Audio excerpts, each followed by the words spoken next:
हाय, good morning. कैसे हैं आप सब लोग? ओके, चलिए स्टार्ट करते हैं हमारा फर्स्ट लेसन। ठीक है, यहाँ पर हम फर्स्ट लेसन में क्या स्टडी करने वाले, हम शुरुआत करने वाले बहुत ही इंटरेस्टिंग ऐसा एक टॉपिक है जो कि आपका सिलेबस अगर चेक करोगे तो उसमें फर्स्ट टॉपिक है। ठीक है, जो कि हाई यील्डिंग वैरायटीज जो हमने इंपोर्ट की थी उनके बारे में फर्स्ट टॉपिक है हमारा, और वो डायरेक्टली रिलेटेड करता है हमारा जो ग्रीन रिवोल्यूशन है उससे। ठीक है, तो हम फर्स्ट लेसन में हम क्या करने वाले, ग्रीन रिवोल्यूशन अच्छी तरह से स्टडी करने वाले।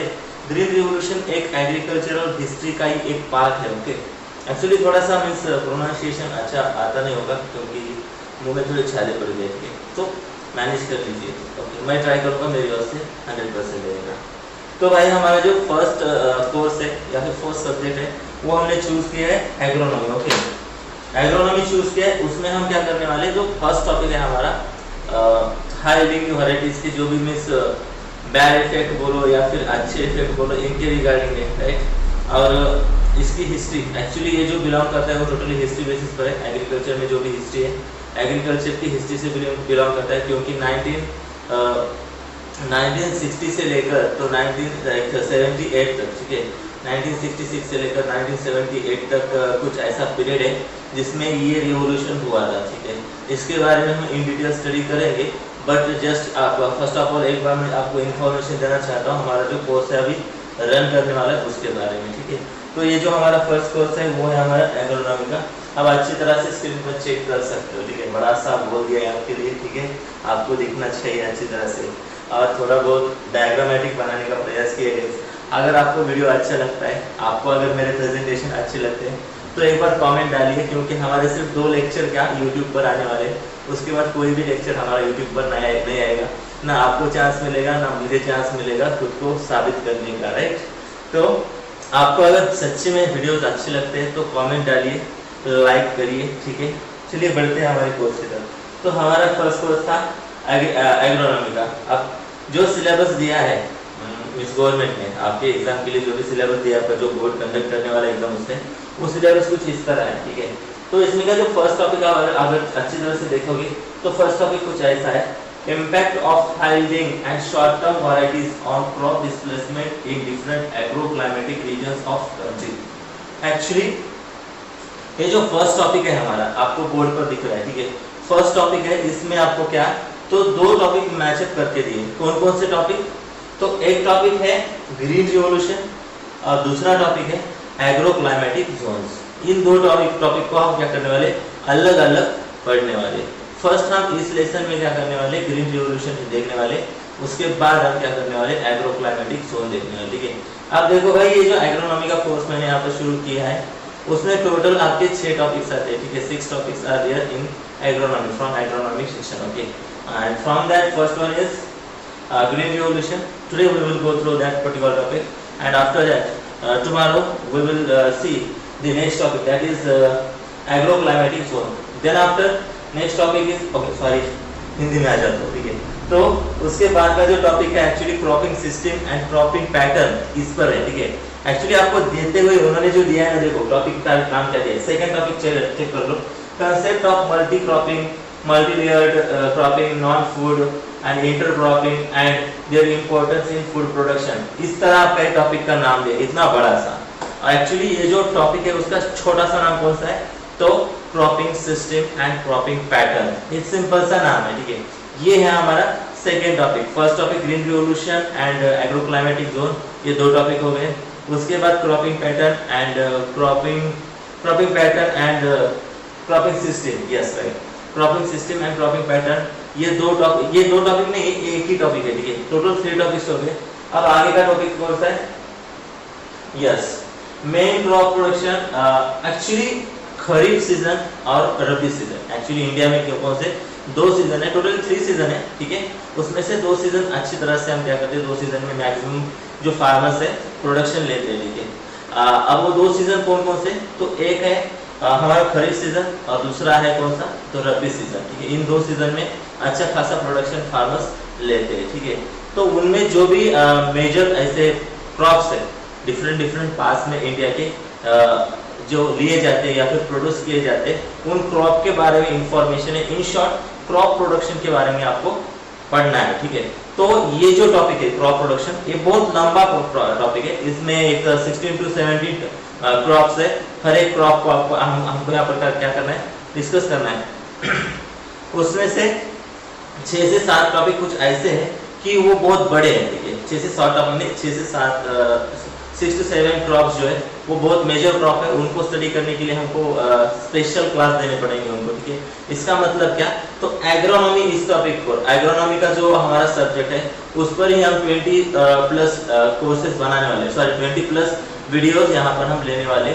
उसमें से क्या मैंने बताया कि टोटल 6 लेसन है। 6 लेसन में से जो क्रॉप प्रोडक्शन का जो लेसन है वो सबसे बड़ा है। अब जो देखो थर्ड पॉइंट हो गया हमारा क्रॉप प्रोडक्शन का। उसके बाद का क्या है, तो पैकेजिंग का, इन शॉर्ट पैकेजिंग। अब नाम बहुत बड़ा है, तो नाम कैसा है देखो, grain package method for the production of pulses, oil seed, fibre, sugar, commercial and fodder crop. तो इनका पैकेजिंग मेथड आपको पूछा जाएगा।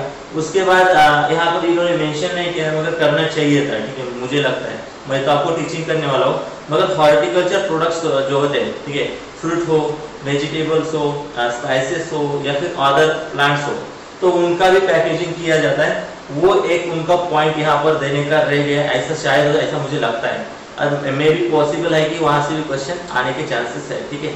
तो ये हो गया 4th पॉइंट। 5th पॉइंट कौन था, तो फॉरेस्ट्री। कौन सा, फॉरेस्ट्री। अब फॉरेस्ट्री का अभी स्टडी नहीं करने वाले, ठीक है। ये जो फॉरेस्ट्री टॉपिक है सिर्फ यहाँ पर हम एग्रीकल्चर रिलेटेड जो फॉरेस्ट्री की टर्मिनोलॉजी थे वही यहाँ पर हम स्टडी करेंगे, इन डिटेल नहीं करेंगे। चलिए, तो ये था हमारा एग्रोनॉमी का सेक्शन। एग्रोनॉमी के हम टोटल कितने, तो 6 टॉपिक यहाँ पर कंडक्ट करने वाले। नेक्स्ट स्लाइड में मैंने दिए हैं, ठीक है। आगे देखते हैं। तो अभी जो हमने देखा था, तो ये जो था अभी हमने डिस्कस किया, ये है बोर्ड की ओर से आया हुआ सिलेबस। बट जो हम यहाँ पर कंडक्ट करने वाले, तो छोटे छोटे नाम है टॉपिक्स के, आप देख सकते हो। मगर इस टॉपिक में जो भी हम कवर करने वाले, वो पूरा डेटा कौन सा होने वाला है, तो वही जो आपको बोर्ड ने दिया हुआ है। तो आप यहाँ पे नेक्स्ट स्लाइड पर आप अच्छी तरह से देख सकते हैं, ठीक है। देखिए यहाँ पर फर्स्ट टॉपिक है ग्रीन रिवॉल्यूशन, ठीक है। ग्रीन रिवॉल्यूशन में क्या होता है, तो हाई यील्डिंग वैरायटीज जो हमने इंपोर्ट की थी, ठीक है, तो उनके जो प्रॉफिट्स है या फिर कैसे हुआ, हिस्ट्री क्या है उसकी, इसके बारे में इसमें हम स्टडी करेंगे। उसके बाद एग्रोक्लाइमेटिक जोन, ठीक है। आप देखो भाई, डिफरेंट एरियाज है इंडिया के, ठीक है। बहुत बड़ा इंडिया है। इंडिया ये country I think 3rd number पर है ना, उतना नॉलेज नहीं है मुझे जो, ठीक है। सेकंड नंबर में पॉपुलेशन में, और थर्ड नंबर में आई थिंक ज्योग्राफी में, राइट। ओके, तो इतना बड़ा इंडिया ये कंट्री है, तो इसमें अलग अलग जो क्लाइमेट्स के जोन होते हैं वो अलग अलग हो सकते हैं, ठीक है। हो सकते नहीं है, जस्ट फिलहाल अभी तक टीचिंग नहीं की है, तो जस्ट आपके लिए बता रहा हूँ कि हो सकते हैं, ठीक है। तो हर एक एरिया में या फिर हर एक क्लाइमेटिक जोन में अलग अलग क्रॉप्स लिए जाते हैं, ठीक है। तो उनके बारे में हमको क्या करना है, यहाँ पर स्टडी करना है। एक्चुअली हम जो क्रॉप लेने वाले अलग अलग एरियाज में, उनके बारे में स्टडी नहीं करने वाले। यहाँ पर हम स्टडी कौन सी करने वाले, तो जस्ट हम स्टडी करने वाले कि कौन कौन से एग्रो क्लाइमेटिक जोन्स है, कितने हैं, इनके बारे में हम स्टडी करेंगे, ठीक है। आगे बढ़ते हैं।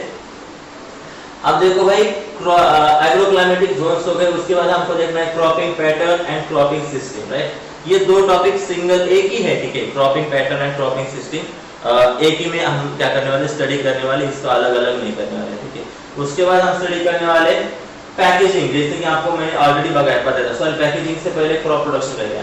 क्रॉप प्रोडक्शन में जो भी मेजर क्रॉप है हमारे इंडिया में ग्रो किए जाते हैं, उनके बारे में हम यहाँ पर इन डिटेल स्टडी करने वाले, और उसी पर ज्यादा हमारा फोकस रहने वाला है, क्योंकि उसी सेक्शन से ज्यादा क्वेश्चन आने के चांसेस होते हैं, क्योंकि वहां पर जो चांस है क्वेश्चन पूछने के बहुत सारे हैं, और ट्रिकी क्वेश्चन पूछ सकते हो, ठीक है। तो उसको हमें क्या करना है, अच्छी तरह से फिनिश करना है। ओके, आगे देखते हैं। आगे का जो टॉपिक है पैकेजिंग, उन्हीं मटेरियल, उन्हीं प्रोडक्ट्स को पैकेजिंग कैसे किया जाता है या फिर स्टोर कैसे किया जाता है, इसके बारे में हमको क्या करना है, यहाँ पर स्टडी करना है। अब आगे देखते हैं। जो लास्ट टॉपिक है हमारा एग्रीकल्चरल फॉरेस्ट्री। एग्रीकल्चरल फॉरेस्ट्री का मैक्सिमम तो एक लेसन होगा, उसमें पूरा एग्रीकल्चरल फॉरेस्ट्री फिनिश हो जाएगा। तो उस वक्त आप डरो मत, क्योंकि आप बोलोगे सर ने तो बहुत भगाया, कौन सा टॉपिक, तो एग्रीकल्चरल फॉरेस्ट्री। फॉरेस्ट्री एक या दो लेसन में होने वाला नहीं है, मेन फॉरेस्ट्री, ठीक है। हमारा जो सेक्शन है फॉरेस्ट्री का, फर्स्ट सेक्शन है एग्रीकल्चर, दूसरा सेक्शन है फॉरेस्ट्री का। तो फॉरेस्ट्री इतना इजीली खत्म नहीं होने वाला है, फॉरेस्ट्री को हमको बहुत ज्यादा टाइम देना है, ठीक है। तो यहाँ पर जस्ट इंट्रोडक्टरी पार्ट देखने वाले जो कि फॉरेस्ट्री एग्रीकल्चर में यूज किया जाता है उसके बारे में यहाँ पर हम डिस्कस करने वाले हैं, ठीक है। चलिए आगे बढ़ते हैं। यस, यहाँ पर देखते हैं कि ये जो कोर्स है आपको कैसे कंडक्ट करना है या फिर कैसे यूज करना है आपको, ठीक है। एक मिनट, स्लाइड खराब हो रही है, ओके, नो प्रॉब्लम।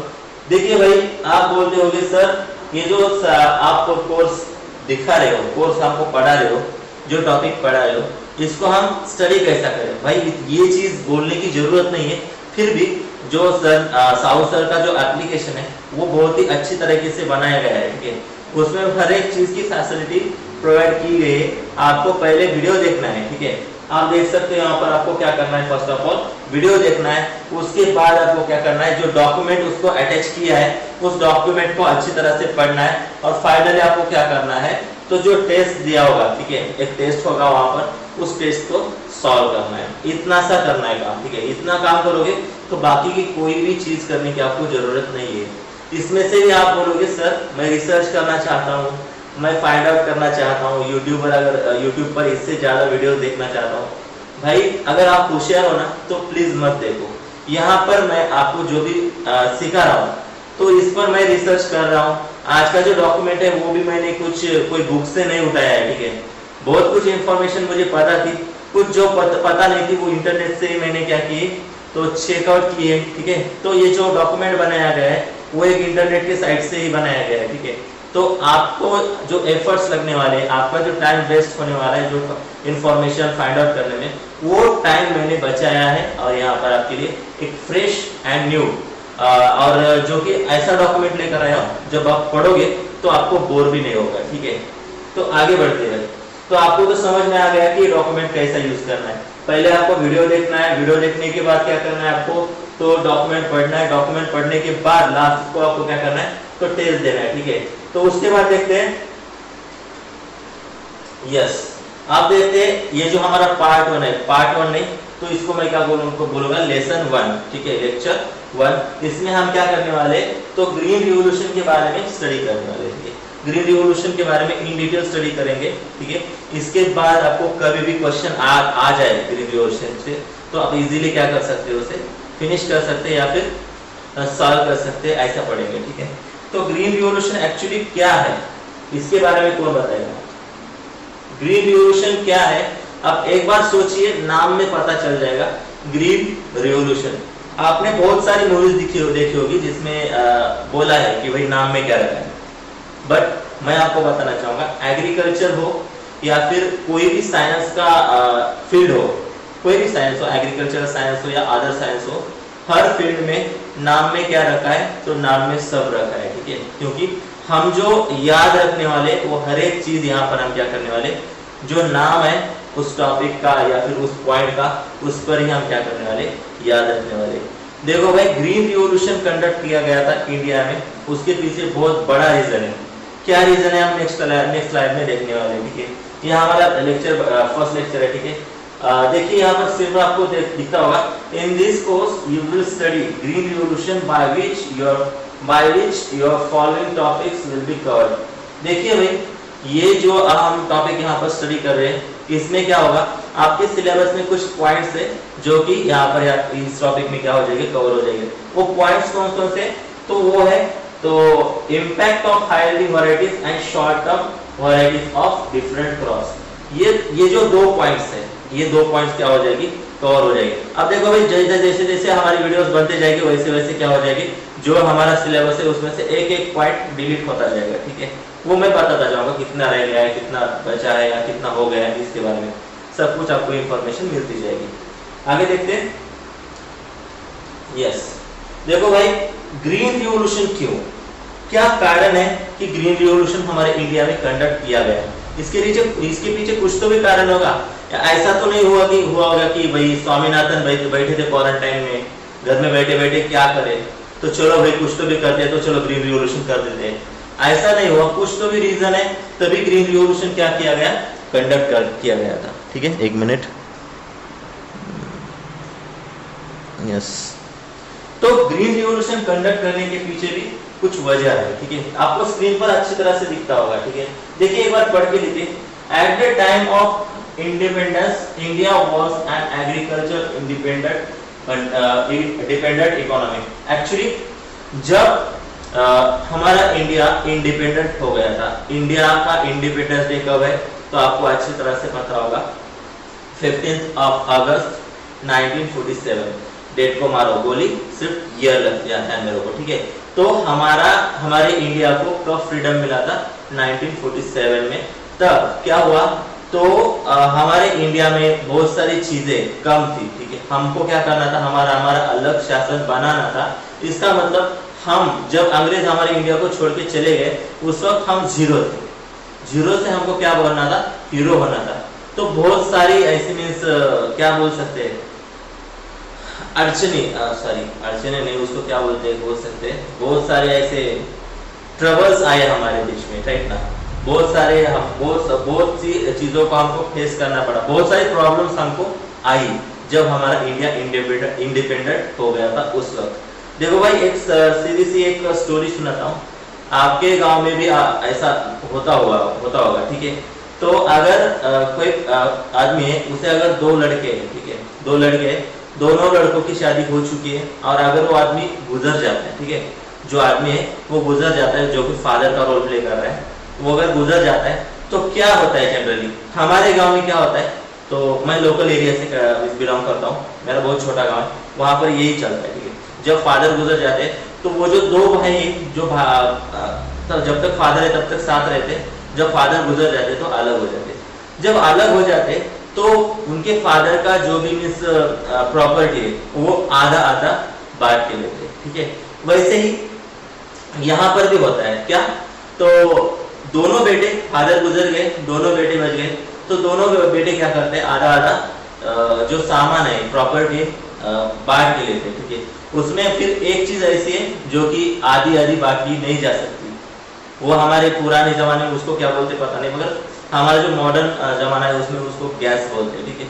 हमारी इधर एलपीजी है, तुम्हारा हमारे इधर एचपी का है, तुम्हारे इधर कौन सा भी होगा, एचपी का होगा, भारत का होगा, ठीक है ना। तो एक गैस कैसे आप दोनों में बांटेंगे, तो एक क्या करेगा, सिलेंडर लेगा और एक क्या करेगा, नीचे की जो शेगड़ी होती है, ठीक है, वो लेगा, ठीक है। तो दोनों अलग हो गए, राइट। अब एक के घर को गया सिलेंडर, एक के घर को गई शेगड़ी, तो दोनों का काम हो रहा है नहीं।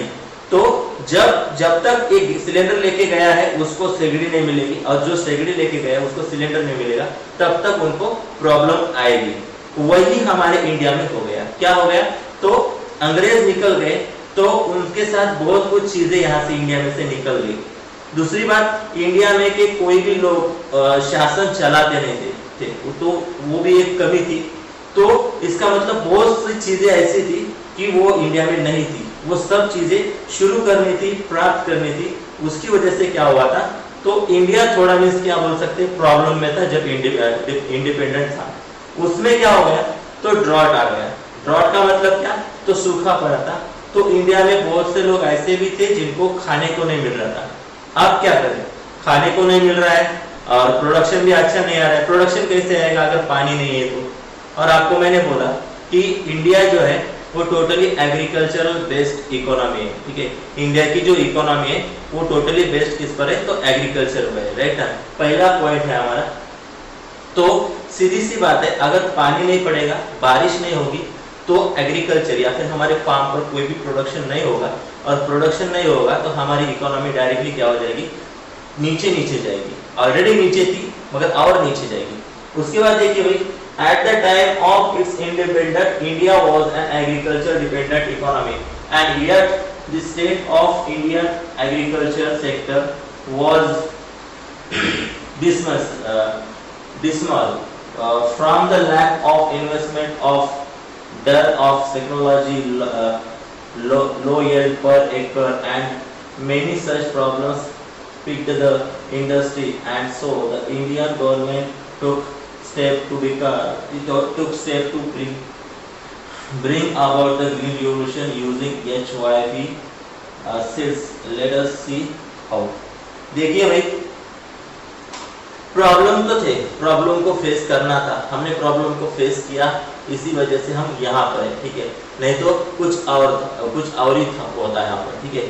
तो हमने क्या किया, तो जो भी लोकल वैरायटीज थी उस वक्त, जो हम फार्मर्स क्या करते थे, ग्रो करते थे, तो वो जो लोकल वैरायटीज थी उसका प्रॉब्लम क्या था, तो उसका एक तो यील्ड कम था, दूसरी चीज जो फैसिलिटीज थी फार्मर के फार्म पर इरिगेशन प्रोवाइड करने के लिए, वो फैसिलिटीज जो चाहिए मॉडर्न फैसिलिटीज नहीं थी, वो कौन सी थी, ट्रेडिशनल फैसिलिटीज थी। दूसरी बात, जो भी न्यूट्रिशन था, वो न्यूट्रिशन भी एक प्रॉपर तरीके से नहीं दिया जाता था, एक्चुअली अवेलेबल नहीं था, तो फार्मर कहाँ से देंगे, राइट ना। तो इसकी वजह से क्या था, तो इंडिया का जो यील्ड था, फार्म में से निकलने वाला जो यील्ड था, वो पर एकड़ या फिर पर हेक्टर ऐसा बोल सकते हैं, वो बहुत कम था। तो उन्होंने डिसाइड किया कि ग्रीन रिवॉल्यूशन कंडक्ट करने का, या फिर ग्रीन रिवॉल्यूशन नहीं, बट ये जो प्रोडक्शन है या फिर प्रोडक्टिविटी है, ये क्या करने की, इंक्रीज करने के ऐसा डिसाइड किया इंडिया ने। आगे देखते हैं हम। यस, आप देख सकते हैं यहाँ पे, एक minute. Okay, the green revolution started in 1965 with the first introduction of highly variety seeds in Indian agriculture। Actually देखो भाई, जो ग्रीन रिवॉल्यूशन शुरू हुआ था, ग्रीन रिवॉल्यूशन कब शुरू हुआ, तो 1965 में, ठीक है, 1965 में ग्रीन रिवॉल्यूशन शुरू हो गया। उसके बाद उस वक्त पहली बार इंडिया में क्या आया था, तो हाई यील्डिंग वैरायटीज HYV आए थे, ठीक है। उसके बाद देखते हैं, this was coupled with better and efficient irrigation and the correct use of fertilizer to boost the crop। Actually सिर्फ वैरायटीज लाई गई, ठीक है, वैरायटीज लाने के बाद काम खत्म हुआ ऐसा नहीं। अब देखो भाई, आपने वैरायटीज कौन सी लाई थी, जो कि हाई यील्ड प्रोवाइड करेगी, आपको ज्यादा से ज्यादा उत्पाद आपको देगी, ऐसी वैरायटीज आपने क्या की थी, इंपोर्ट की थी, राइट ना। तो ज्यादा आपको प्रोडक्शन चाहिए तो इनपुट भी ज्यादा आपको देना पड़ेगा। इनपुट का मतलब क्या, तो सीड अच्छा लाया आपने, अच्छी बात है, बट उसको जो इरिगेशन चाहिए वो भी अच्छा चाहिए, ज्यादा चाहिए। दूसरी चीज, उसको जो न्यूट्रिएंट्स चाहिए, वो न्यूट्रिएंट्स भी प्रॉपर तरीके से, प्रॉपर अमाउंट में उसको देने पड़ेंगे, तो ही क्या, तो जो एक्सपेक्ट करते हो उतना आपका प्रोडक्शन निकलेगा, अदरवाइज नहीं निकलेगा। तो जब 1965 में जब ग्रीन रिवॉल्यूशन स्टार्ट हुआ था, बहुत ही पहली बार वहां इंडिया में क्या, तो हाई यील्डिंग वैरायटीज आई थी। तो सिर्फ हाई यील्डिंग वैरायटीज आई नहीं थी, तो उसके साथ साथ क्या आया था, तो इरिगेशन की टेक्निक्स या फिर मॉडर्न टेक्निक्स भी आई थी, और जो न्यूट्रिशनल वैल्यू प्रोवाइड करनी है उस वैरायटीज को, वो भी आई थी, ठीक है। तो उसके बाद देखते हैं next point, the end result of the green revolution was to make India self sufficient when it came to food grain। Actually जो टारगेट था या फिर ऑब्जेक्टिव था ग्रीन रिवॉल्यूशन का, तो कुछ इस तरह का था, तो इंडिया को क्या बनाना था, सेल्फ सफिशिएंट बनाना था। इसका मतलब क्या, तो इंडिया को किसी के भी सामने हाथ ऐसे लेकर जाने की जरूरत ना पड़े, किसके लिए, तो हमारे इंडिया को कुछ ग्रेन्स दे दो या फिर हमारे इंडिया को फूड प्रोवाइड करो, इसके लिए, ठीक है ना। एक्चुअली एक समय था जब 1 हेक्टर लैंड में हार्डली कितना प्रोडक्शन निकलता था, समझ लो 100 kg निकलता था, ठीक है, और उनके घर को लगता था 150 kg, उनके घर में जितने भी मेंबर्स हैं उनको कितना लगता था, तो 150 kg। तो उनको क्या करना पड़ता था, 100 kg उनका प्रोडक्शन और एक्स्ट्रा 50 kg उनको क्या करना पड़ता था, मार्केट से लाना पड़ता था। उनके पास दो ऑप्शन थे, एक तो मार्केट से लाने का या फिर भूखा रहने का। तीन टाइम खाना खाने की जगह पे उनको 2 टाइम खाना मिलता, ठीक है ना। तो इंडिया जो ग्रीन रिवॉल्यूशन कंडक्ट किया गया था, उसके पीछे सबसे बड़ा ऑब्जेक्टिव क्या था, तो इंडिया को सेल्फ सफिशिएंट बनाना। सेल्फ सफिशिएंट बनाना इसका मतलब क्या, तो खुद के पास इतना अनाज होना चाहिए कि वो खा के जो जितना चाहिए उतना खा सके, उसे बोलते हैं सेल्फ सफिशिएंट, ठीक है। तो ग्रीन रिवॉल्यूशन का सबसे बड़ा ऑब्जेक्टिव ये था। आगे देखते हैं,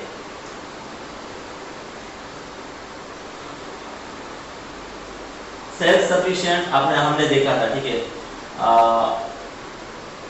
okay, The end result of the Green Revolution was to make India self-sufficient when it came to food grains. ठीक है, ये देखा after 1947 India had to rebuild its economy. Actually 1947 में क्या हो गया, जो हम अंग्रेज थे, हमारे इंडिया पर अंग्रेज का शासन चलता था, वो जब निकल गए, वो यहाँ से इंडिया से निकल गए, उसके बाद इंडिया पर क्या आ गई, एक जिम्मेदारी आ गई, कौन सी, तो खुद की इकोनॉमी बनानी, राइट। तब तक जब तक अंग्रेज थे तब तक उसको किसकी इकोनॉमी थी, तो अंग्रेजों की इकोनॉमी थी यहाँ पर, ठीक है। कुछ भी बोलो, पैसा बोलो या फिर दूसरी चीजें, बहुत सारे ऐसे भी इंस्टीट्यूट है इंडिया में जिनका नाम जो स्टार्ट हुए थे जब अंग्रेज थे तब, तो उस वक्त के नाम उनको दिए गए थे, ठीक है। जैसे कि एग्जांपल में बताऊं तो ICAR, राइट, फिलहाल आज का जो नाम है उसका इंडियन एग्रीकल्चर रिसर्च इंस्टीट्यूट ऐसा है, बट जो इसको ये जो शुरुआत हुई थी इसकी अंग्रेज थे तब थी, अंग्रेज के शासन में हुई थी, तो उस वक्त का उसका नाम क्या था, तो imperial agriculture research institute India में उसका नाम था ऐसा।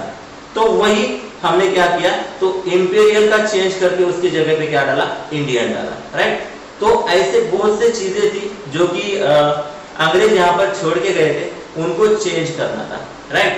तो इकोनॉमी भी चेंज करनी थी, इकोनॉमी को रिबिल्ड करना था, कब, 1947 में जब हम इंडिपेंडेंट हो गए थे उसके बाद। आगे का पॉइंट देखते हैं।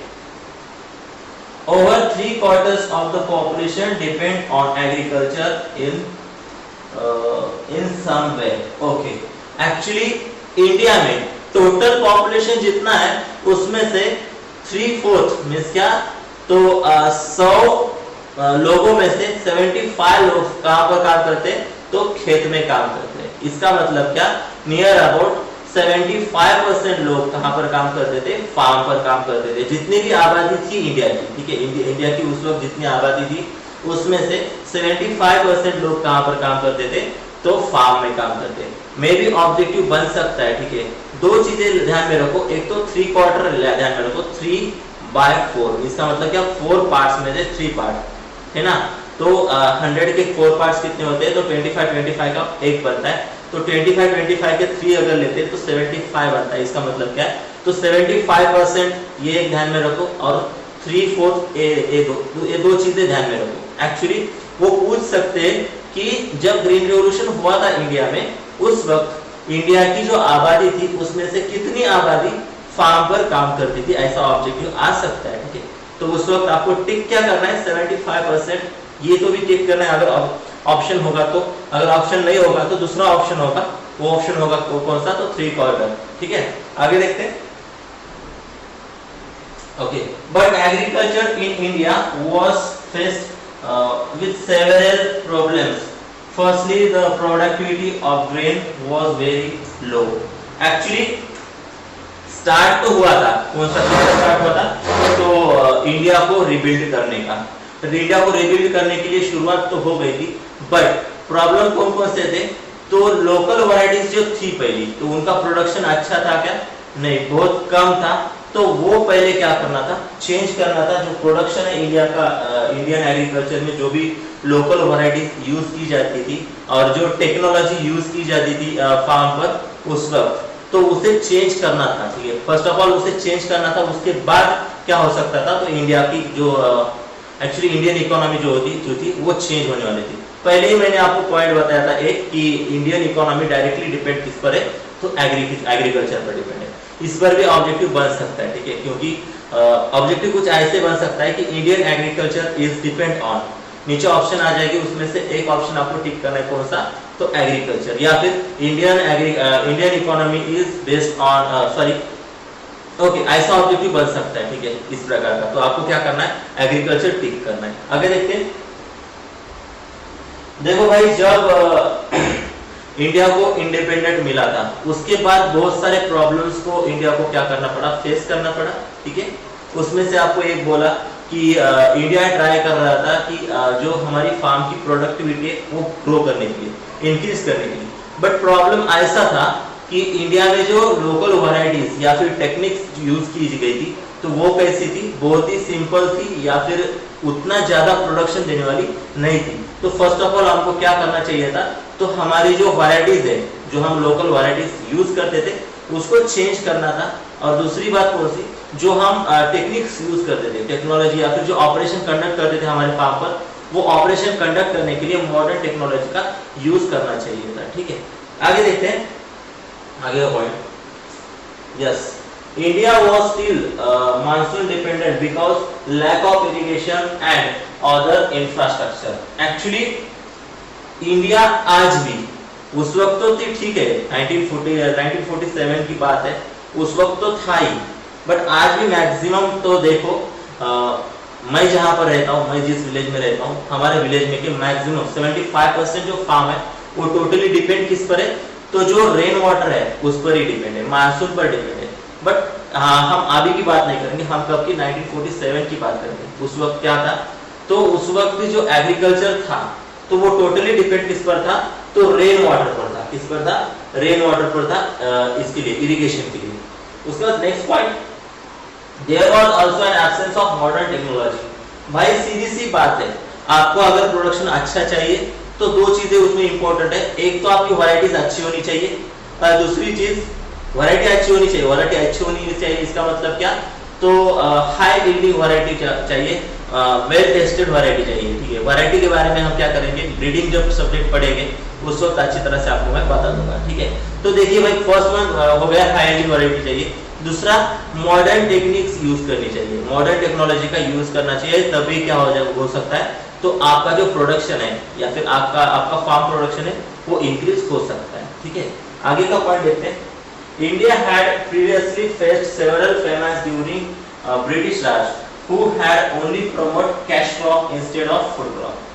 Actually, उससे पहले भी इंडिया ने बहुत सारे प्रॉब्लम्स को फेस किया था। ठीक है, एक्चुअली कौन कौन से प्रॉब्लम फेस किए थे, तो जो ब्रिटिश राज था, हमारे इंडिया का राज आने से पहले ब्रिटिश के लोग थे यहाँ पर, उसको हम क्या बोलते हैं, अंग्रेज बोलते हैं। उनका जब राज था उस वक्त क्या, तो वो प्रमोट करते थे, इसका मतलब क्या, वो स्कीम वगैरह देते थे किसके लिए, तो कैश क्रॉप प्रोड्यूस करने के लिए। क्यों कैश क्रॉप, क्यों, तो एक्सपोर्ट करने के लिए। उस वक्त क्या, तो जो अंग्रेज थे वो टोटली जो ज्यादा तो ध्यान किस पर देते थे, तो खुद का जो प्रॉफिट होगा उस पर ही ज्यादा ध्यान देते थे। ठीक है, अगर वो जितना ज्यादा एक्सपोर्ट करेंगे उतना ज्यादा उनको क्या हो जाएगा, प्रॉफिट हो जाएगा। तो उसी वजह से वो क्या करते थे, जो फार्मर्स है उनको क्या प्रमोट करते थे कैश क्रॉप लेने के लिए, उनके फार्म पर क्या, तो कैश क्रॉप लेने के लिए। कैश क्रॉप कौन कौन से, तो दो कैश क्रॉप बताता हूँ, एक है कॉटन और दूसरा है शुगर केन। उनका ही प्रोडक्शन लेने के लिए उनको क्या करते थे, फोर्स करते थे। ठीक है ना, और फूड क्रॉप का कोई इश्यू नहीं था, फूड क्रॉप वो लेने ही नहीं देते। अगर फूड क्रॉप लेते भी तो क्या होता था, तो इंडिया के लोगों को फूड मिलता था और उनको फूड मिलता था, इससे ज्यादा कुछ होता नहीं था। और एक्सपोर्ट भी करोगे तो भी उसमें से भी उतना प्रॉफिट नहीं मिलता, क्योंकि फूड प्रोडक्ट्स की जो भी वैल्यू है उससे ज्यादा कैश क्रॉप की वैल्यू है, राइट ना। अभी भी देखो इंडिया में मैक्सिमम एरिया में, महाराष्ट्र में मैक्सिमम एरिया में क्या, तो कॉटन का प्रोडक्शन किया जाता है, और जहां जहां पर इरिगेशन वाटर अच्छी ज्यादा अवेलेबल है तो वहां पर क्या, शुगर केन का प्रोडक्शन लिया जाता है। ठीक है, तो यही वजह है, उस वक्त क्या करते थे, अंग्रेज थे वो प्रमोट करते थे किसके लिए, तो कैश क्रॉप लेने के लिए इंस्टेड ऑफ फूड क्रॉप। वो उस वक्त जरूरत किसकी थी, तो फूड क्रॉप की, क्योंकि उस वक्त जो लोग थे इंडिया में रहने वाले उनको खाने के लिए अनाज नहीं था, खाने के लिए खाना नहीं मिल रहा था, तो उस वक्त जरूरत किसकी थी, तो फूड क्रॉप लेने की जरूरत थी। ठीक है ना, फील्ड पर जो फूड क्रॉप होते हैं, ठीक है, वो प्रोड्यूस करने की जरूरत थी। बट वहां पर ब्रिटिश राज क्या करते थे, फोर्स करते थे किसके लिए, कि कैश क्रॉप लो इसके लिए। ठीक है, आगे देखते हैं। बहुत सारे प्रॉब्लम को हमने फेस किया जब हमारा इंडिया इंडिपेंडेंट हो गया था। उस वक्त हमको जो इंडिपेंडेंट मिला है, ठीक है, हमको जो आजादी मिली है वो इतने इजीली नहीं मिली है। आजादी मिलने के बाद भी हमको बहुत ज्यादा संघर्ष करना पड़ा था। ठीक है, वही संघर्ष हम क्या कर रहे हैं, देख रहे हैं। उसमें से हमारे एग्रीकल्चर का एक संघर्ष कौन सा, तो ग्रीन रिवॉल्यूशन। उसके बाद बहुत सारे रिवॉल्यूशन हो गए, मगर सबसे बड़ा रिवॉल्यूशन या फिर सबसे महत्वपूर्ण रिवॉल्यूशन कौन सा रहा, तो ग्रीन रिवॉल्यूशन हुआ। स्क्रीन पर जो आप देख रहे हैं, आगे देखते हैं। Okay, the idea was to never depend on any other country for food sufficiency. So in 1965 the government with the help of Indian geneticist M.S. Swaminathan, known as father of green revolution, launched the green revolution. देखिए भाई, अब Indian government का कहना था कि हमको क्या होना है, तो इंडिपेंडेंट होना है। कैसे? ऐसे नहीं, तो टोटली इंडिपेंडेंट होना है। आज हमको क्या है, तो हमारे इंडिया में प्रोडक्शन कम है, राइट ना, तो ग्रेन का बहुत ज्यादा शॉर्टेज है। तो वो शॉर्टेज फिलअप करने के लिए हमको क्या करना पड़ेगा, तो कुछ नहीं तो कुछ ऑपरेशन कंडक्ट करना पड़ेगा। उस वक्त जेनेटिक्स में जो भी मास्टर थे एमएस स्वामीनाथन इंडिया के, उनके सहायता से इंडिया में क्या किया गया, तो ग्रीन रिवॉल्यूशन लॉन्च किया गया। ठीक है ना, किनकी सहायता से, तो एमएस स्वामीनाथन की सहायता से। ठीक है, इसीलिए एमएस स्वामीनाथन के सहारे क्या, तो ग्रीन रिवॉल्यूशन इंडिया में कंडक्ट किया गया। इसीलिए उनको क्या कहा जाता है, तो फादर ऑफ ग्रीन रिवॉल्यूशन। देखो भाई, इजी क्वेश्चन अगर आपको आते हैं एग्जाम में, तो डेफिनेटली इस साल आपको ये क्वेश्चन आएगा कि ग्रीन रिवॉल्यूशन के फादर कौन है, तो आपको ध्यान में रखना है, तो एमएस स्वामीनाथन। बट यहाँ पर ऐसा क्वेश्चन आ सकता है कि वर्ल्ड में कौन थे। यहाँ पर मैंने वर्ल्ड के मेंशन नहीं किए, ओके, नहीं किए, मे बी नेक्स्ट स्लाइड में होंगे। ठीक है, तो वर्ल्ड में कौन है, तो हम नेक्स्ट स्लाइड में देखेंगे। ठीक है, अभी नहीं बताऊंगा, क्योंकि अभी अगर बताऊंगा तो आपको एक तो इंग्लिश नाम है, ठीक है ना, इंग्लिश नाम है, और उसमें से आपको समझ में नहीं आएगा। फिलहाल इतना ही ध्यान में रखो, तो इंडिया में जो ग्रीन रिवॉल्यूशन कंडक्ट किया गया था, उसके जो फादर थे वो थे एमएस स्वामीनाथन। इतना ही ध्यान में रखो। ठीक है, और जो इंडिया में ग्रीन रिवॉल्यूशन कंडक्ट किया गया था, वो कब किया गया था, तो 1967 से लेकर तो 1978 तक। ठीक है, ध्यान में रखो, क्वेश्चन आ सकता है इंडिया का जो ग्रीन रिवॉल्यूशन है वो कब कंडक्ट किया गया था। ठीक है, तो आपको ध्यान में रखना है, तो 1967 से लेकर 1978 तक क्या किया गया था, तो ये कंडक्ट किया गया था। ठीक है, आगे देखते हैं। Yes, features of green revolution. अब ग्रीन रिवॉल्यूशन के फीचर्स क्या है, इसके बारे में स्टडी करेंगे। ठीक है, फर्स्ट पॉइंट चेक करते हैं। The introduction of HYV seed for the first time in the Indian agriculture. These seeds had more success with the wheat crop and were highly effective in region that had proper irrigation. देखो भाई, India में high yielding variety HYV का long form में ध्यान में रखो। ठीक है, HYV का लॉन्ग फॉर्म क्या है, high yielding varieties. High yielding varieties India में लॉन्च कर दी गई। ठीक है, उसमें से जो वैरायटीज है वो ज्यादा सक्सेसफुल रही कहां पर, जहां पर इरिगेशन वाटर ज्यादा मात्रा में अवेलेबल है वहां पर। देखो भाई, जो वैरायटीज लॉन्च की गई थी वो दो क्रॉप्स की थी। कौन कौन सी, एक था व्हीट, दूसरा था राइस। तो ये दोनों के दोनों क्रॉप क्या है, तो ज्यादा से ज्यादा उनको वाटर लगता है। ठीक है, ज्यादा इरिगेशन लगता है, ऐसे दोनों भी क्रॉप है। तो सीधी सी बात है, जहां पर इरिगेशन वाटर ज्यादा मात्रा में अवेलेबल है वहीं पर क्या हो गया, तो इस क्रॉप का अच्छा प्रोडक्शन आया, या फिर वहीं पर क्या हो गया, तो रिजल्ट इसके क्या हो गए, अच्छे आए। ठीक है, आगे देखते हैं। These seeds had more success with the wheat crop. Yes, wheat crop में सबसे ज्यादा सक्सेस आया था, क्योंकि व्हीट को क्या, तो ज्यादा से ज्यादा इरिगेशन लगता है, राइट ना। अब जहां पर इरिगेशन ज्यादा अवेलेबल था वहां पर क्या, व्हीट का क्रॉप क्या हो गया, सक्सेसफुल रहा। ठीक है, बट जहां पर व्हीट के लिए इरिगेशन वाटर कम था, तो वहां पर जो प्रोडक्शन था वो कुछ कम आया, राइट ना, क्योंकि सीधी सी बात है, व्हीट को क्या लगता है, ज्यादा से ज्यादा इरिगेशन लगता है, राइट। और दूसरी बात, जो प्रोडक्शन है अगर अच्छा लेना है आपको हाई यील्डिंग वैरायटी से, तो पानी की जरूरत ज्यादा होती है। ठीक है, इरिगेशन की जरूरत ज्यादा होती है। और अगर आप ट्रेडिशनल मेथड देखते हो, ठीक है, अब उसको मुझे पता नहीं आपके वहां पर क्या करते हैं, यहाँ पर मराठी में, ठीक है, मराठी लैंग्वेज है यहाँ पर महाराष्ट्र की, तो यहाँ पर क्या, तो उसे मोट बोलते हैं। ठीक है, ट्रेडिशनल मेथड है वाटर अपटेक करने के लिए वेल में से, तो क्या किया जाता है, ऑक्स को क्या किया जाता है, एक रोप से वो एक बड़ा सा ऐसा एक बाउल जैसा होता है। ठीक है, वो स्किन से बनाया हुआ होता है। ठीक है, अलग अलग जानवर के स्किन से बनाया हुआ होता है, वो बाउल की तरह बनाया हुआ होता है। ठीक है, उसे अंदर डाला जाता है और बैल की मदद से, ठीक है, जो ऑक्स होते हैं उनकी मदद से उसे खींचा जाता है। नीचे का पानी, बॉडी में का पानी, बैल में का पानी ऊपर लाया जाता है, किसकी हेल्प से, तो ऑक्स की हेल्प से। उस वक्त क्या, तो एक एकड़ लैंड को अगर आपको इरिगेशन प्रोवाइड करना है, तो 7-7 दिन लगते थे इरिगेशन प्रोवाइड करने के लिए। उसमें से अगर आपकी सॉइल वो अगर हेवी टाइप की होगी, ब्लैक कलर साइल, जैसे हमारी इधर की ब्लैक कॉटन साइल, अगर वो सॉइल होगी तो वहां पर तो बहुत इम्पॉसिबल था कि उस मेथड से पानी देना, ठीक है ना। तो वो थी ट्रेडिशनल मेथड। अगर वो मेथड जिन फार्मर ने यूज की, कब, तो हाइब्रिड वैरायटीज इंट्रोड्यूस इंडिया में होने के बाद उन लोगों को क्या हुआ, तो उतना प्रॉफिट नहीं हुआ, उतना ज्यादा प्रोडक्शन नहीं हुआ। प्रोडक्शन किसको ज्यादा हो गया, जिन्होंने मॉडर्न टेक्नोलॉजी का यूज किया, जिन्होंने अच्छी तरह से इरिगेशन प्रोवाइड किया क्रॉप को, उनको ज्यादा से ज्यादा प्रोडक्शन मिला है। उसमें से सबसे ज्यादा प्रोडक्शन कौन से क्रॉप को मिला, तो व्हीट को मिला था, ठीक है। आगे देखते हैं। So the first stage of the green revolution was focused on states with better infra like Punjab, Tamil Nadu, etc.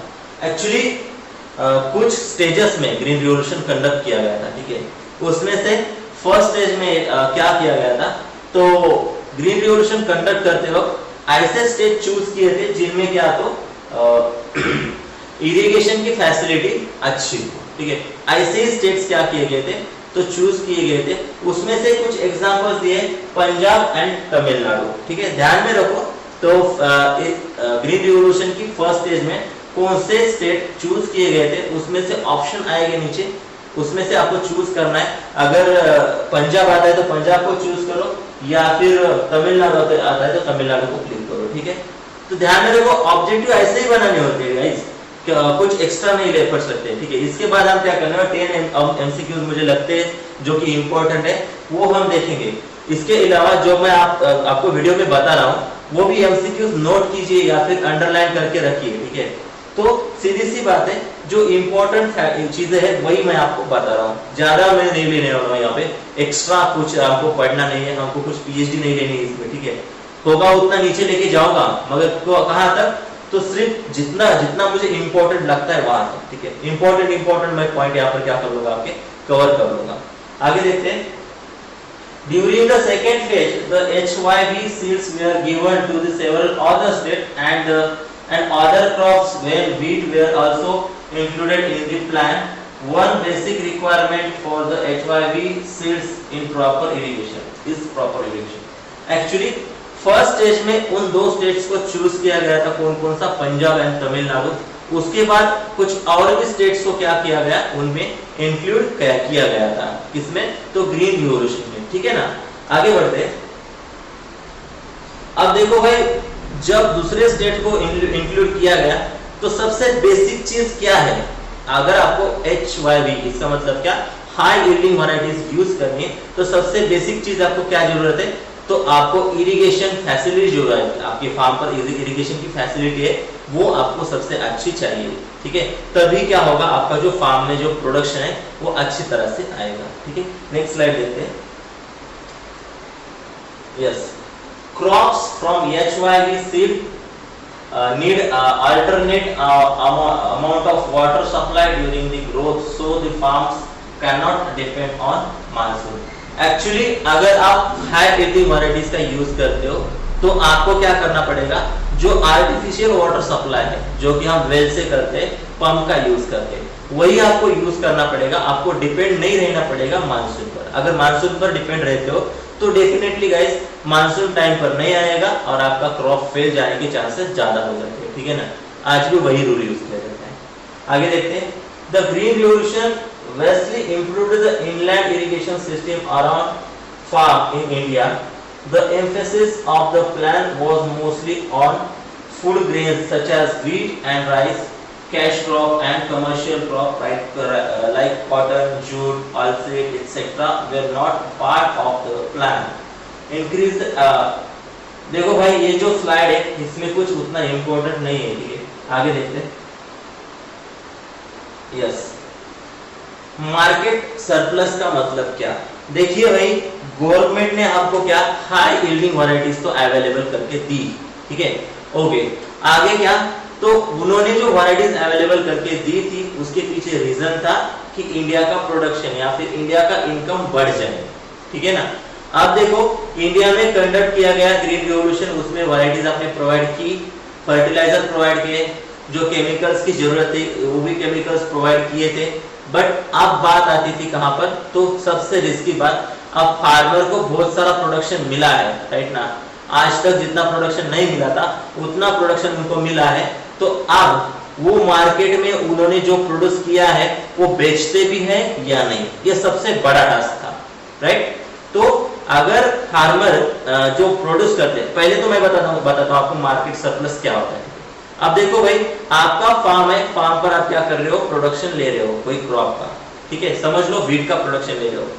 अब आपके घर में कितने हैं, 5 लोग हैं, आपको एक साल के लिए एक 100 kg आपको ग्रेन लगते हैं, और सपोज आपको 200 kg आपको क्या हुआ, तो ग्रेन का प्रोडक्शन हुआ, तो आप क्या करोगे, आप ये करोगे कि जो 100 ग्राम है, 100 ग्राम का 100 किलोग्राम है, वो ग्रेन्स क्या करोगे आप घर में रख लोगे, बाकी के क्या करोगे आप बेच दोगे। तो वो जो बाकी के ग्रेन्स है वो जो आप बेच रहे हो उसको ही क्या बोलते हैं, तो मार्केट सरप्लस बोलते हैं। क्या बोलते हैं, मार्केट सरप्लस। आगे देखते हैं। But now there was another aspect to it. The government had to ensure that the benefit of the higher productivity was passed on the general public. If the farmer kept the grains for, ये तो हमने अभी भी देखा था कि gave themselves, then the benefit of the higher productivity will be lost. But thankful this did not happen. Actually देखो, government के पास और एक बड़ा टास्क था जो कि हमने अभी बताया, जिसमें अगर फार्मर सब ग्रेन खुद के पास रखेंगे तो जो उन्होंने ग्रीन रिवॉल्यूशन कंडक्ट किया गया था किसके लिए, तो प्रोडक्शन इंक्रीज करने के लिए, वो अल्टीमेटली क्या हो जाएगा, लॉस्ट हो जाएगा अगर फार्मर ग्रेन बेचते नहीं है। तो सीधी सी बात है, ग्रीन रिवॉल्यूशन कंडक्ट क्यों किया गया था, तो इंडिया का जो फार्म प्रोडक्शन है वो फार्म प्रोडक्शन बढ़ने के लिए, अगर अल्टीमेटली अगर फार्मर का प्रोडक्शन बढ़ता है तो सीधी सी बात है क्या हो जाएगा, फार्मर का इनकम बढ़ेगा, फार्मर क्या करेंगे, मार्केट में लाएंगे, मार्केट में ग्रेन बेचेंगे, उसमें से प्रॉफिट कमाएंगे, और इंडिया को भी क्या मिलेगा, ग्रेन मिलेगी एक्सपोर्ट करने के लिए, उससे क्या हो जाएगा, तो बिजनेस बढ़ सकता है। बट अगर आप प्रोडक्शन फार्मर को हुआ है बट फार्मर अगर ग्रेन बेचते नहीं है तो क्या होगा, तो जो ये ग्रीन रिवॉल्यूशन कंडक्ट किया गया था, ये जो हाई यील्डिंग वैरायटी हमने उनको प्रोवाइड की थी, वो सब क्या हो जाएगी, लॉस्ट हो जाएगी। ऐसा उनके सामने एक टास्क था, बट ऐसा हुआ क्या, नहीं। जो फार्मर थे जितना उनको लगता है उन्होंने उतना रख दिया, खुद के पास रखा, और जितने जो बाकी का है, ठीक है, उसको क्या किया उन्होंने, मार्केट में बेच दिया। ठीक है, आगे देखते हैं। Due to the high yield and productivity of farm, the farmers started selling their produce in the market. The portion of the produce which is sold by them is known as market surplus. Actually जितना चाहिए था उससे ज्यादा मिला उनको, ठीक है ना, जितनी उनको जरूरत है उससे ज्यादा प्रोडक्शन मिला, तो सीधी सी बात है, इतना प्रोडक्शन है, इतना ग्रेन है, इसका करेंगे क्या, ठीक है। तो फार्मर ने क्या किया, जितना चाहिए उतना रखा, जो बाकी का था उसे क्या किया, मार्केट में बेच दिया, और जो बेच दिया उसको क्या बोलते हैं, मार्केट सरप्लस। ध्यान में रखो, ठीक है, कभी कभी ऐसा भी हो सकता है कि एग्जाम में डेफिनेशन भी पूछी जा सकती है कि भाई मार्केट सरप्लस क्या होता है, तो उस वक्त आपको क्या करना है, नीचे कुछ एग्जांपल हो गए, मींस क्या, तो नीचे डेफिनेशन होगी छोटी छोटी, उसमें से एक डेफिनेशन आपको टिक करनी है जो कि आपको जो डिस्क्राइब कर रही है कि फार्मर के प्रोड्यूस से जो जितना उसको लगता है उतना रखते हो और बाकी का बेच देते हैं, जो बेच देते हैं उसे क्या बोलते हैं, मार्केट सरप्लस बोलते हैं। ठीक है, ऐसा जिस पॉइंट में आपको दिख रहा है उसे आपको क्या करना है, टिक करना है। चलिए आगे बढ़ो।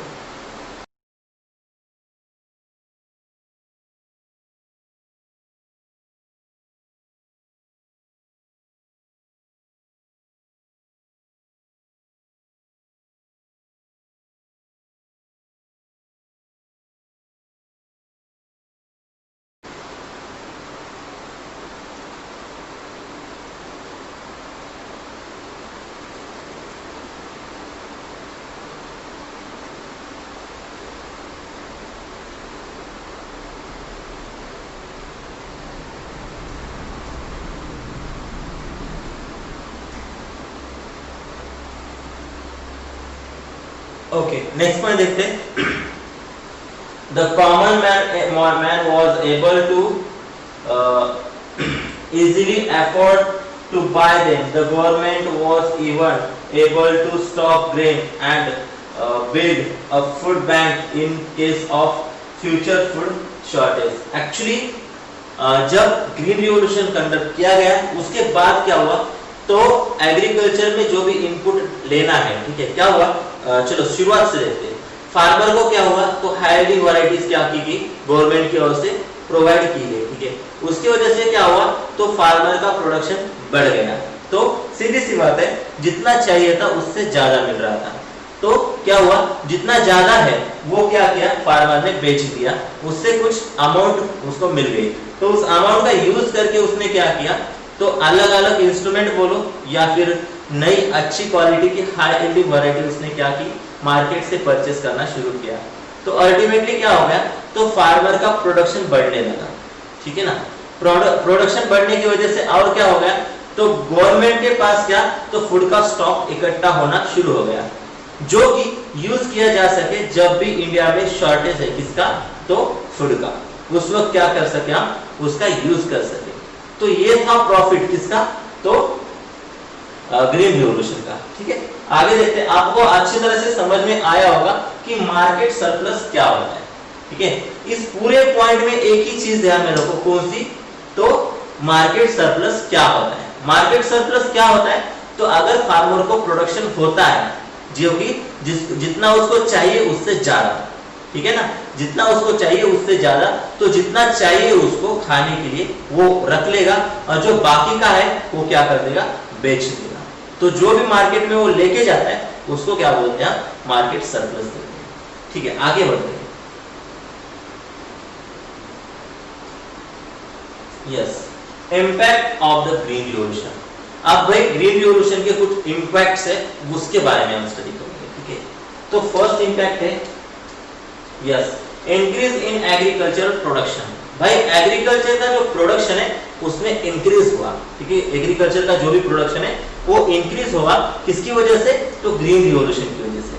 कैसे इंक्रीज हो गया, तो जो भी हाई यील्डिंग वैरायटीज है वो फार्मर को प्रोवाइड की गई, उसकी सोइंग हो गई, ठीक है, कहां पर, तो फार्मर के लैंड पर। उसकी वजह से क्या हो गया, तो फार्मर की जो प्रोडक्टिविटी है, ठीक है, प्रोडक्शन है वो इंक्रीज हो गया, production as well as productivity दोनों भी चीजें क्या हो गई, इंक्रीज हो गई।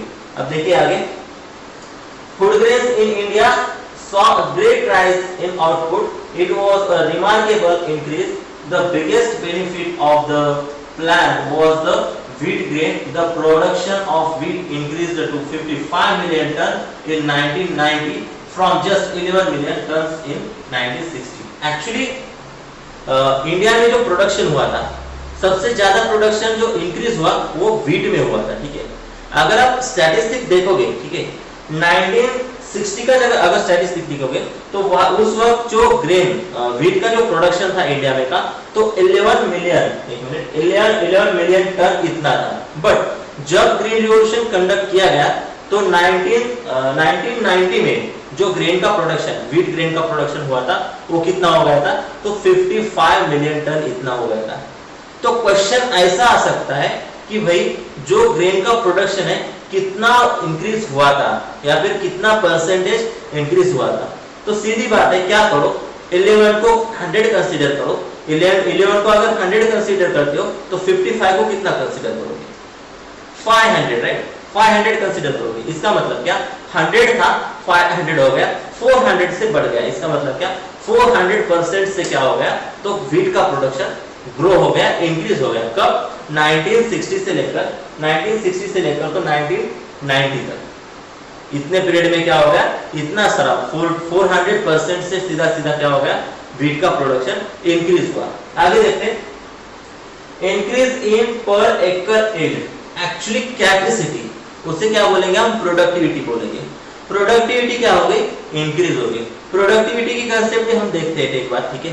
एक्चुअली प्रोडक्टिविटी क्या होती है, तो आपको जो एरिया है, सपोज आपके पास कितना है, तो 4 हेक्टर एरिया है, ठीक है। 4 हेक्टर एरिया में आपने व्हीट लगाया है, ठीक है, 4 हेक्टर एरिया में व्हीट लगाया है, तो जो प्रोडक्शन हुआ है आपको 400 केजी इतना हुआ है। कंसीडर करो, बोल रहा हूँ, ठीक है, सीरियस मत हुआ है, ठीक है। 400 केजी इतना हो गया, कहा कितना है, 4 हेक्टर एरिया में, बहुत ज्यादा होता है, जस्ट हम एग्जांपल ले रहे हैं, ठीक है। तो सीधी सी बात है, 4 हेक्टर लैंड की 400 केजी क्या हो गया, ग्रेन प्रोडक्शन हो गया, तो 1 हेक्टर को कितना आता है, 100 केजी आता है, राइट ना। इसी तरह 1 हेक्टर में कितना प्रोडक्शन निकाला जा सकता है, उसे हम क्या बोलते हैं, प्रोडक्टिविटी बोलते हैं। प्रोडक्टिविटी का मतलब क्या होता है, तो production per hectare area, right. तो वही बात, तो यहाँ पर क्या होगा, यहाँ पर एकरेज में दिया है, एकड़ में दिया है, एकड़ हो या फिर एक मिनट सॉरी, यहाँ पर जो फील्ड का एरिया दिया है वो एकड़ में दिया है, या फिर हेक्टर में भी अगर देते तो भी वही होता, ठीक है। एकड़ का मतलब क्या होता है, 1 हेक्टर इज इक्वल टू 2.5 एकड़, एक ही हो रहा है, ठीक है। तो हेक्टर में प्रोडक्टिविटी बताते हैं, यहाँ पर क्या हो गया, तो एकड़, जो एकड़ एक एकड़ में जितना भी प्रोडक्शन निकालता था, उस प्रोडक्शन में या फिर उस यील्ड में क्या हो गया, तो ग्रोथ हो गई जब ग्रीन रिवॉल्यूशन कंडक्ट किया गया तब, ठीक है।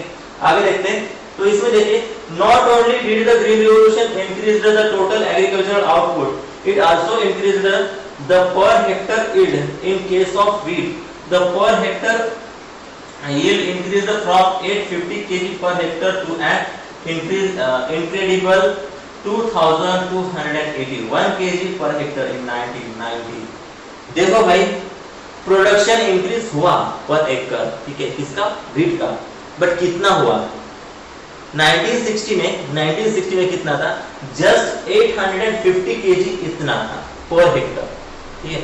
वही 1990 में अगर चेक करोगे, सीधा 100 का नंबर 1000 पे गया, कैसा, 2281 केजी पर हेक्टर, इतना प्रोडक्शन बढ़ गया, ठीक है।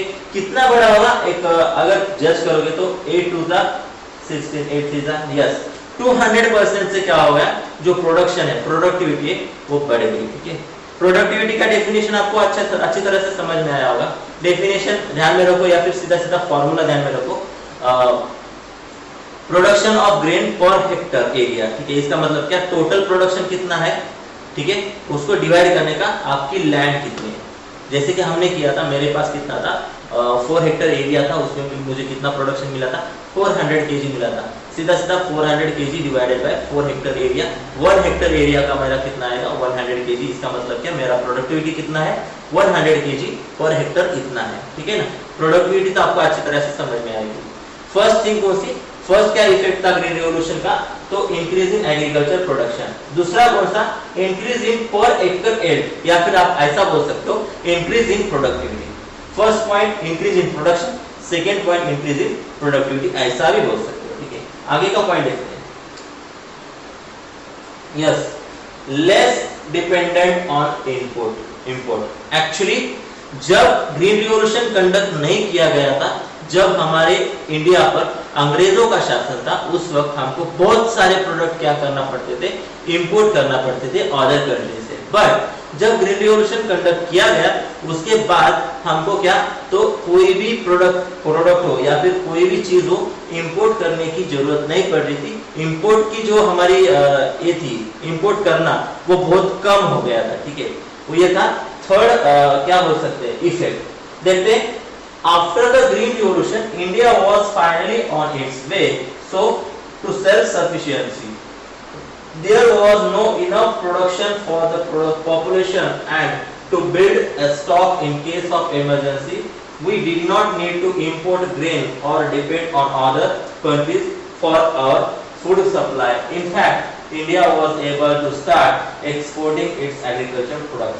Actually, इंडिया इंडिपेंडेंट होने से पहले या फिर इंडिया इंडिपेंडेंट होने के बाद, कब तक, तो हाँ, ग्रीन रिवॉल्यूशन जब तक कंडक्ट नहीं किया जाता तब तक क्या था, तो अगर फूड का अगर कम पड़ता है, फूड या फिर फूड ग्रेन्स कम पड़ते हैं इंडिया में, तो हमें क्या करना पड़ता था, तो अदर स्टेट से हमको क्या करना पड़ता था, उनको इंपोर्ट करना पड़ता था।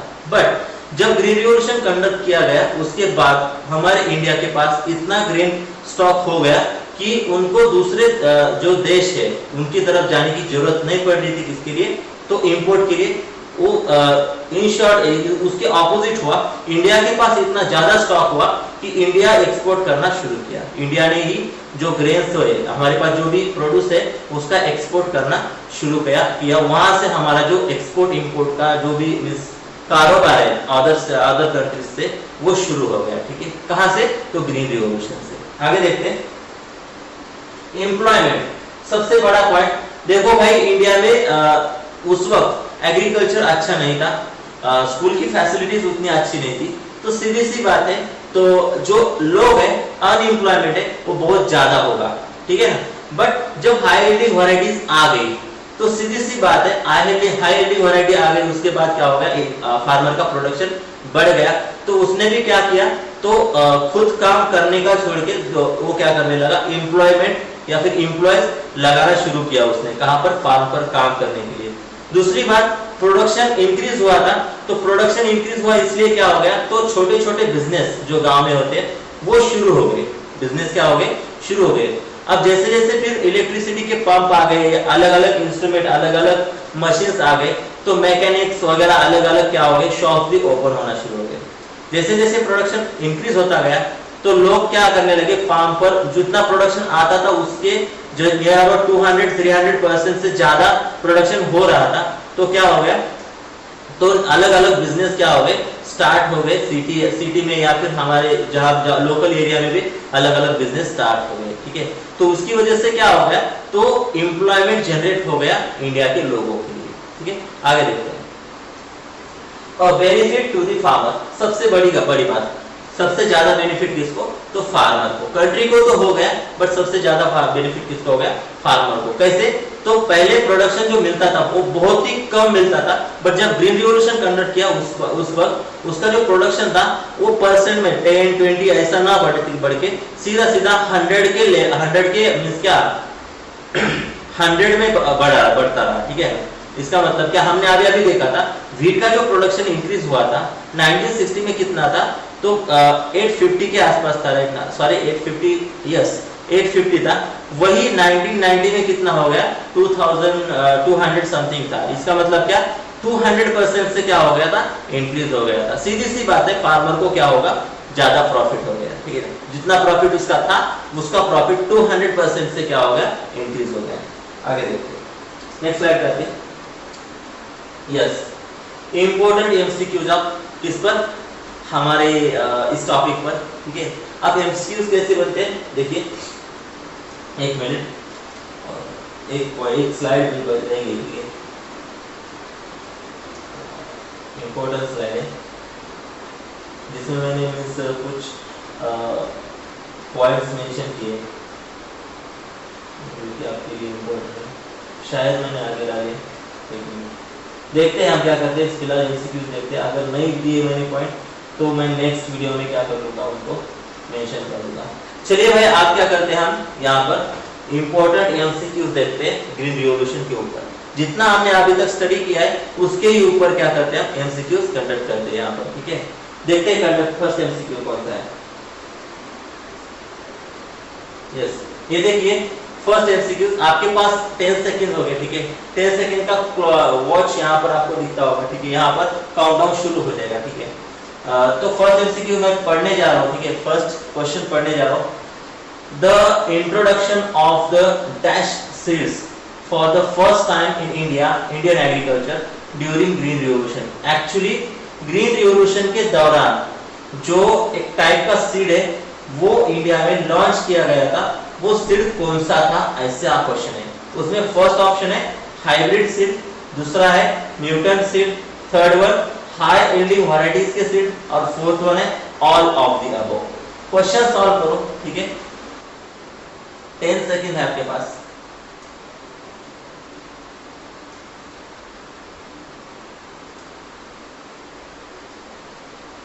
Time up. देखो भाई, यहाँ पर आप अगर आपकी अच्छी तरह से क्वेश्चन पढ़ लोगे तो आपके ध्यान में आएगा, इसमें से एक ही ऑप्शन ऐसा है जो कि आपके पहचान का है। कौन सा, तो हाई यील्डिंग वैरायटी। इस पर ही हमने यहाँ पर क्या किया है, स्टडी किया है HYV पर, राइट। आगे का क्वेश्चन देखते हैं।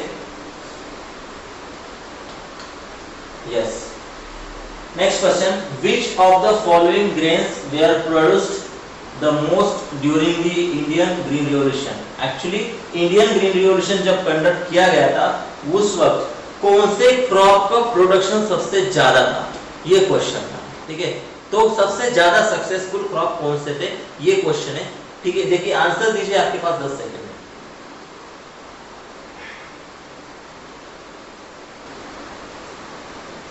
करेक्ट, आया या नहीं आया मुझे पता नहीं, ठीक है, बट करेक्ट है, ठीक है।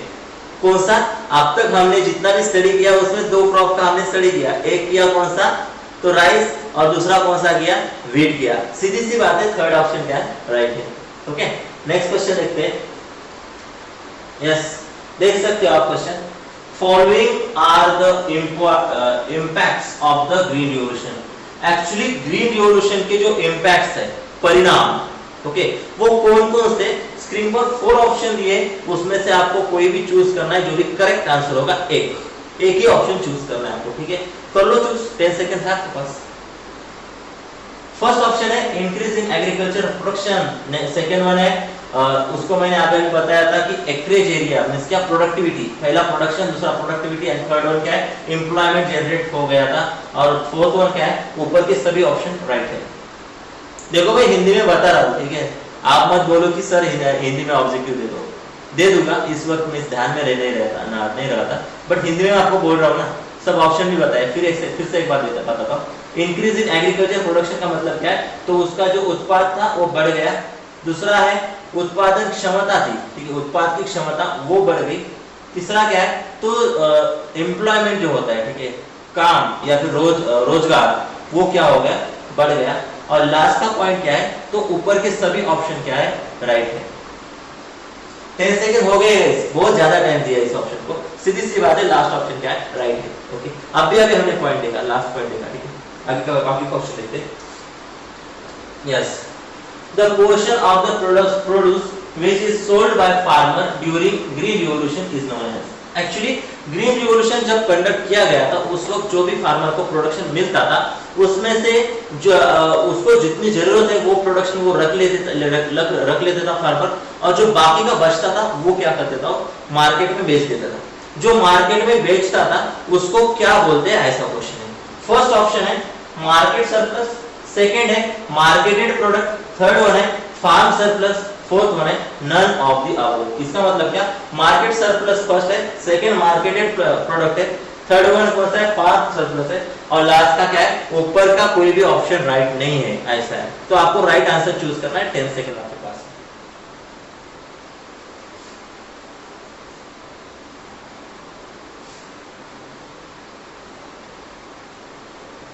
Time up. कौन सा आंसर राइट है, राइट आंसर है ऑप्शन 1 मार्केट सरप्लस, ओके। आगे का क्वेश्चन देखते हैं। सॉरी स्क्रीन चल रही, क्या हो गया। Yes good, father of green revolution in India. देखो भाई आपको क्वेश्चन ऐसा आ सकता है, फादर ऑफ ग्रीन रिवॉल्यूशन से पूछा होगा, और अगर ऑप्शन में कुछ ऐसे ऑप्शन होंगे, हमें स्वामीनाथन, नॉर्मन बोरलॉग, हाँ नॉर्मन बोरलॉग देने का रह गया है, ठीक है, नॉर्मन बोरलॉग इनका नाम देने का रहा है। नॉर्मन बोरलॉग जो है वो वर्ल्ड का जो ग्रीन रिवॉल्यूशन है उसके फादर है, ठीक है। इन ऑप्शन के बारे में बाद में बता दूंगा, ठीक है। फिलहाल इस क्वेश्चन को सॉल्व कर दीजिए। इंडिया में जो भी ग्रीन रिवॉल्यूशन कंडक्ट किया गया था उसके फादर कौन है, ठीक है। फर्स्ट ऑप्शन है नॉर्मन बोरलॉग, सेकंड है एमएस स्वामीनाथन, थर्ड वन है Verghese Kurien, and fourth one है कौन सा, तो नन ऑफ द अबव। ऊपर का कोई भी ऑप्शन राइट नहीं है। 10 सेकंड है आपके पास। Come on guys. Yes, second option is right answer, right, MS Swaminathan. India में जो ग्रीन रिवॉल्यूशन कंडक्ट किया गया था उनके फादर कौन थे, एमएस स्वामीनाथन थे। आगे का क्वेश्चन देखते हैं, राइट। एक मिनट, नॉर्मन बोरलॉग के बारे में आपको बताया, इंडिया में कौन है, एमएस स्वामीनाथन है, वर्ल्ड लेवल पे कौन है, नॉर्मन बोरलॉग है। अब आप पूछोगे सर थर्ड ऑप्शन क्या है, वर्गीस कुरियन। वर्गीस कुरियन कौन है, तो फ्लड रिवॉल्यूशन भी होता है, ठीक है, फ्लड ऑपरेशन कहाँ किस में हुआ था, तो मिल्क में हुआ था, ठीक है। व्हाइट रिवॉल्यूशन में आप उसको बोल सकते हो, ठीक है। व्हाइट रिवॉल्यूशन के फादर कौन है, वर्गीस कुरियन है, ठीक है, ओके। नेक्स्ट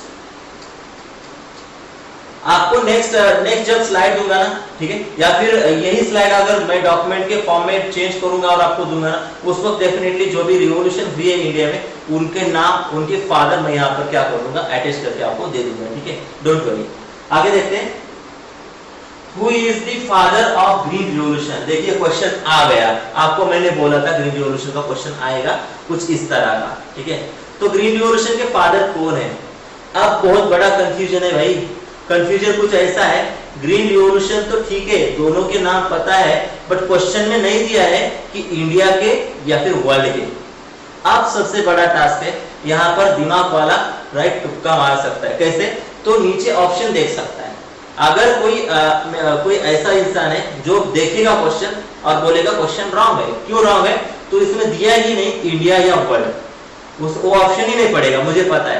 जो ज्यादा होशियार होते हैं ना लोग, जो ज्यादा स्टडी करते हैं, वो लोग यही मिस्टेक्स करते हैं, सिली मिस्टेक्स करते हैं, क्वेश्चन पूरा नहीं पढ़ते। देखिए ऑप्शन देखिए, फर्स्ट ऑप्शन है विलियम एस गार्ड, सेकेंड है नॉर्मन बोरलॉग, ठीक है, थर्ड वन है MS Swaminathan and fourth one है बोथ 2 and 3। देखिए तुम ही करो आंसर, 10 सेकंड है आपके पास।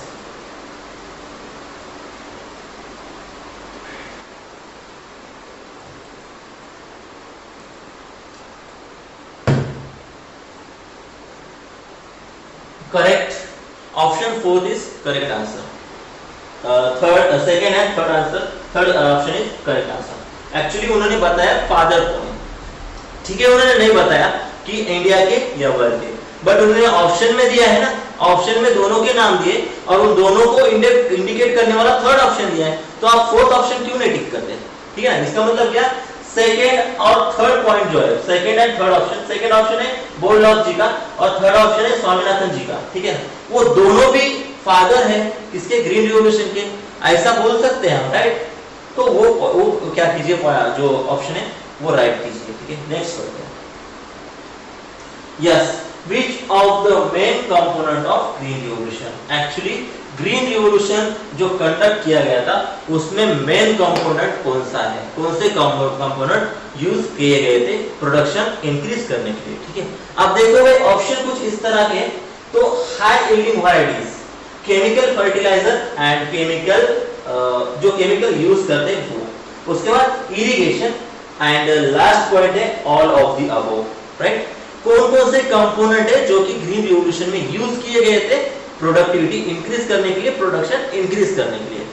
ऑप्शन चारों दिए, उसमें से चूज करना है आपको वन, आपके पास है 10 सेकंड।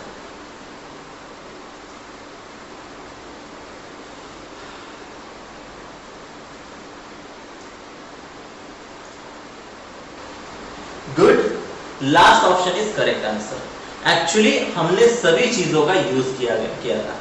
एक high yielding variety, second one paste और डिसीजेस को कंट्रोल करने के लिए हमने केमिकल्स का यूज किया था। तीसरी बात, जो व्हीट एंड राइस है वो वहीं पर अच्छा आया था जहां पर इरिगेशन फैसिलिटी अच्छी है, ठीक है, तो वो भी हमने क्या किया था, यूज किया था। तो all options are correct, right, इसलिए फोर्थ ऑप्शन जो है हमारा ऑल ऑफ द अबव, वही क्या होगा, हमारा राइट आंसर होगा। नेक्स्ट क्वेश्चन देखते हैं। Good, how much the production of wheat increased in 1990 from 1916? देखो भाई, wheat का जो प्रोडक्शन है वो कितना बढ़ गया, ये क्वेश्चन पूछे, कितना बढ़ गया, कब से, 1960 से लेकर 1990 तक, बताओ। फर्स्ट ऑप्शन है 55 मिलियन टन, सेकेंड है 45 मिलियन टन, थर्ड है 22 million ton and fourth one है 11 मिलियन टन। यस, हमने देखा था, क्या देखा था हमने, कि भाई जो प्रोडक्शन है वो 1960 में व्हीट का प्रोडक्शन कितना था, 11 मिलियन टन था, वही 1990 में कितना हो गया था, तो 55 मिलियन टन इतना हुआ था, राइट। तो कितना बढ़ गया, कितना बढ़ गया, क्वेश्चन थोड़ा सा मिस्टेक हो गया, यहाँ पर क्या लिखना था, परसेंटेज में लिखना था मुझे, 400% से क्या हो गया था, इंक्रीज हो गया था, ठीक है। ये मैथमेटिक्स मैंने आपको ऑलरेडी समझाया है जब हम डिस्क्रिप्टिव टॉपिक स्टडी कर रहे थे। Next question, yes, when India had to rebuild its economy, India ने जो उसकी इकोनॉमी फिर से शुरू की थी या फिर से बांधी थी, रिबिल्ड किया था, कब किया था, ये क्वेश्चन है, ठीक है। दिया आंसर फर्स्ट ऑप्शन है आफ्टर 1947, आफ्टर 1960, आफ्टर 1990, आफ्टर 1965 और 1966। तो इसका करेक्ट आंसर बताइए जल्दी। 10 सेकेंड है आपके पास, 10 सेकेंड से भी कम टाइम दे रहा हूं, आप देखते होंगे। ओके, तो फर्स्ट ऑप्शन इज करेक्ट। जब हमारा इंडिया इंडिपेंडेंट हो गया था उसी वक्त हमने क्या किया, तो हमारी इकोनॉमी रिबिल्ड करना शुरू कर दिया था, ठीक है ना। सबसे बड़ा टास्क वही था, हमारी इकोनॉमी। एक्चुअली जब इंडिपेंडेंट थे, हम इंडिपेंडेंट हो गए, हमको आजादी मिली, उस वक्त क्या था, तो उस वक्त जो भी हम इकोनॉमी यूज करते थे वो किसकी थी, अंग्रेजों की थी। तो सबसे बड़ा टास्क था हमारी खुद की इकोनॉमी बिल्ड करना, ठीक है। तो हमने कब शुरू किया, 1947 के बाद शुरू किया, ठीक है। आगे बढ़ते हैं। Okay, next question, major crop of green revolution. Green revolution के मेजर क्रॉप कौन कौन से थे, तो rice, wheat, sorghum, both 1 and 2। Simple question है, ठीक है, सिंपल क्वेश्चन है, फिर से आया है, थोड़ा सा चेंज हो गया, ठीक है। दीजिए आंसर, 10 सेकंड आपके पास।